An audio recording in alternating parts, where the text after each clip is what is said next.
السلام علیکم۔ کراچی کے مختلف علاقوں میں تیز بارش کا سلسلہ پھر شروع۔ بارشیں دن بھر جاری رہیں گی۔ پورا شہر ڈوب گیا۔ سڑکیں دریاؤں کا منظر پیش کر رہی ہیں۔ کیا آپ حالات حاضرہ سے آگاہی حاصل کرنا چاہتے ہیں؟ خبر کے پیچھے چھپے اصل حقائق جاننا چاہتے ہیں تو ابھی سبسکرائب کیجئے دل میں پاکستان کو اور ساتھ ہی گھنٹی کے نشان پر کلک کر دیں۔ آپ کو بتاتے چلیں کہ ہفتے کی رات 9 بجے کے بعد شہر میں ہونے والے موسلادھار بارش کے بعد اتوار کی صبح پھر مختلف علاقوں میں بارش کا سلسلہ شروع ہو گیا۔ کراچی کے مختلف علاقوں میں موسلادھار بارش کا سلسلہ وقفے سے جاری ہے۔ گزشتہ روز شہر میں شدید بارش کے بعد پورا کراچی دریا کا منظر پیش کر رہا تھا، جس کی وجہ سے شہری رات گئے تک سڑکوں پر طویل ٹریفک جام میں پھنسے رہے۔ سینکڑوں گاڑیاں راستے میں بند ہو گئی۔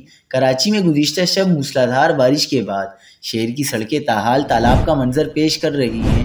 محکمہ موسمیات نے پیشنگوئی کی ہے کہ آج اتوار کے روز بھی کراچی میں دن بھر وقفے سے ہلکی اور تیز بارش ہو سکتی ہے۔